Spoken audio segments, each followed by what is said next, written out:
सबको praise the Lord. मैं brother James आप सभी का द बाइबल वचन यूट्यूब चैनल पर स्वागत करता हूं। प्रियो, इस चैनल को सब्सक्राइब करें और लाइक करें। तो आइए आज का बाइबल का कहानी को आरंभ करते हैं। मित्रों, आज हम एक ऐसे प्रसिद्ध भविष्यवक्ता के बारे में जानेंगे जिन्होंने इस्राएलियों को फिरौन की बंधुआई से छुड़ाकर लाल समंदर पार कराया। मित्रों, इस घटना का विवरण हमें निर्गमन की पुस्तक में पाया जाता है। तो आइए हम इस सत्य घटना पर आधारित कहानी को आरंभ करते हैं। मित्रों, आज हम मूसा के जन्म से लेकर इस्राएलियों को लाल समुद्र पार करने तक की कहानी को जानेंगे। मूसा का जन्म एक लेवी घराने में हुआ था और वह बालक बहुत सुंदर भी था, इसलिए उस बालक को 3 महीने छुपाकर रखा था। उसकी मां जब लंबे समय तक छुपाकर नहीं रख सकी, क्योंकि उस समय मिस्र के राजा ने आज्ञा दी थी कि उस समय उस देश में जो भी बेटा पैदा होगा उसे मार दिया जाए, और बेटी हो तो उसे छोड़ दिया जाए। इसलिए उसने सरकंडों की एक टोकरी लेकर उस पर चिकनी मिट्टी और राल लगाई और उसमें बालक को रखकर नील नदी के किनारे कांसों के बीच छोड़ाए। ठीक उस समय फिरौन की बेटी अपने सहेलियों के साथ नील नदी में नहाने के लिए आई थी। उसकी सहेलियां नदी के किनारे टहल रही थीं। तब फिरौन की बेटी ने उस टोकरी को लाने के लिए कहा। जब उन्होंने उस टोकरी को खोलकर देखा तो दंग रह गए, क्योंकि उस टोकरी में एक नन्हा बालक रो रहा था। तब उस बालक पर तरस खाकर उसे अपने महल में ले गए। तब उस बालक की बहन ने फिरौन की बेटी से कहा, क्या मैं इब्री स्त्रियों में से किसी को तेरे पास ले आऊं जो तेरे लिए बालक को दूध पिलाया करे? फिरौन की बेटी ने कहा कि जाओ और लेकर आओ। तब उस लड़की ने जाकर उस बालक की माता को बुलाकर लाया, और इस तरह मां ने ही अपने बच्चे को दूध पिलाने लगी। और इस तरह धीरे धीरे बालक बढ़ने लगा, और फिरौन की बेटी ने उसका नाम मूसा रखा, क्योंकि मैंने इसको जल से निकाला था। जब मूसा जवान हो गया, तब यहोवा परमेश्वर ने मूसा को एक बहुत बड़ी जिम्मेदारी सौंपी और कहा कि जाओ और मेरे लोगों को बधुमवाई से निकलकर कनान देश की ओर ले जाओ, जहां दाख और मधु बहती है।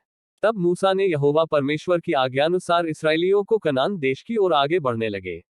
जब मिस्र के राजा को यह समाचार मिला कि इस्राएली लोग वहां से भाग गए, तब फिरौन की सेना और 600 अच्छे से अच्छे रथ और घोड़ों के साथ इस्राएलियों का पीछा करने लगे।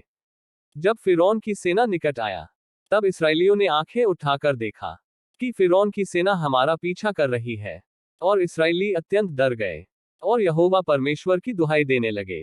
तब मूसा ने लोगों से कहा, डरो मत, खड़े खड़े वह उद्धार का काम देखोगे जो आज यहोवा तुम्हारे लिए करेगा, क्योंकि आज यहोवा परमेश्वर तुम्हारे लिए लड़ेगा। तब यहोवा परमेश्वर ने मूसा से कहा कि इस्राएलियों को आज्ञा दे कि इस्राएली यहां से कूच करें। और फिरौन की सेना उनका पीछा करता हुआ आगे बढ़ रहा था। बाइबल बताती है, जब इस्राएली लाल समुंदर को देखकर डरने लगे कि आज हम मारे जाएंगे, तब यहोवा परमेश्वर ने मूसा से कहा कि तुम्हारे हाथों में क्या है? तब मूसा ने कहा कि मेरे हाथों में एक लाठी है। तब परमेश्वर ने कहा कि तू अपना लाठी समुंदर में दे मार, और समुंदर 2 भागों में बंट जाएगा। और मूसा ने वैसा ही किया, और समुंदर 2 भागों में बंट गया। तब इस्राएली समुंदर के बीच में चलते हुए उस पार चले गए, और जल उनकी दाहिनी और बाईं ओर दीवार का काम करता था। तब मिस्री अर्थात फिरौन के सब घोड़े, रथ और सवार उनका पीछा किए हुए समुद्र के बीच में चले गए। और रात के पिछले पहर में यहोवा ने बादल और आग के खंभे में से मिस्रियों की सेना पर दृष्टि करके उन्हें घबरा दिया, और उसने उनके रथों के पहियों को निकाल डाला, जिससे उनका चलना कठिन हो गया। तब मिस्री आपस में कहने लगे, आओ हम इस्राएलियों के सामने से भागें, क्योंकि यहोवा उनकी ओर से हमारे विरुद्ध युद्ध कर रहा है। फिर यहोवा ने मूसा से कहा, अपना हाथ समुद्र के ऊपर बढ़ा, ताकि जल मिस्रियों और उनके रथों और सवारों को बहा ले जाएगी। तब मूसा ने अपना हाथ समुद्र के ऊपर बढ़ाया, और भोर होते होते समुद्र फिर ज्यों का त्यों हो गया, और मिस्री उल्टे भागने लगे।